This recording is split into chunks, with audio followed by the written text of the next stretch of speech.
So karong buntaga mag-harvest na punta sa ato ang Brown Island nga manok no kay nangitlog naman sila bisa ginagmay lang. So atong harbison, si kaduha na din ako ng harvest sa itlog no. So ginagmay lang siya kayo. Ang mangitlog nato nga Brown Island is upat pa man siya ka manok, so gagmay pa din siya.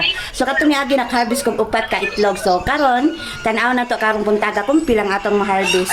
Kay murag ubay-ubay na to kung tan-aw sila han pugaran. So makasud-an na jud atong mga anak no basta maghinay-hinay lang jud taog paning kamot. So makalibre og panud-an kay kung itlog nang hisgutan so paborito jud kay sa akong mga anak. Tulo na ko ka mga anak pati akong bana ganahan jud kay sila itlog. So mao nga ni buhi jud ko og brown nga manok kay ganahan man kay sila og itlog. So man na lang makasibta sa panud-an. So tan-aw na to kung pila ka buok atong harvest karon. So keep on watching.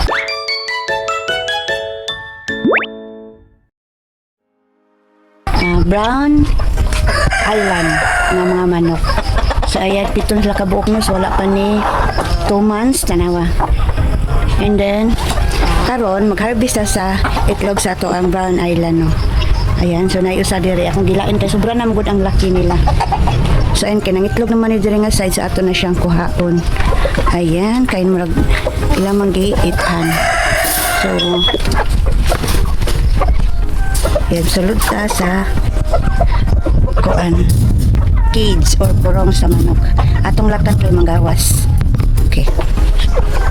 Ayan, so nara yung itlog. Okay, pangaon mo. Hugaw lang ng itlog. No? Pero ato na siya hugasan.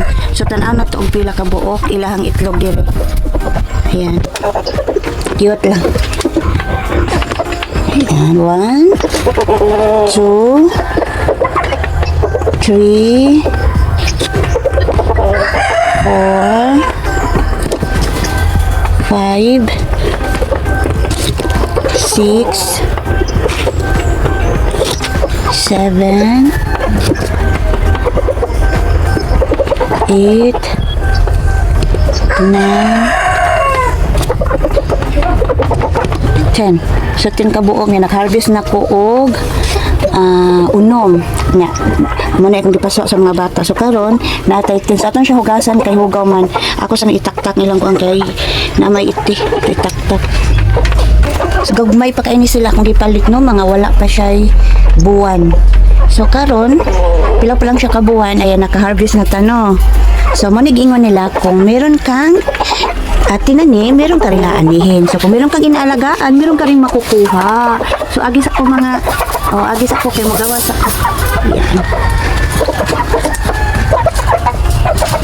ayan.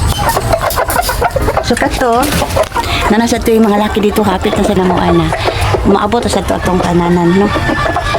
And then ato ni hugasan. So na ako'y lisod sa rip. And then ako na sa siyang gilutuan para suwa sa mga bata sudaan. Ito siya hugasan niya sa siya.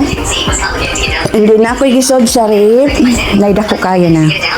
Oh, dako kayo. So muna yung maraduhan na niya siya kabuok no. Duha na.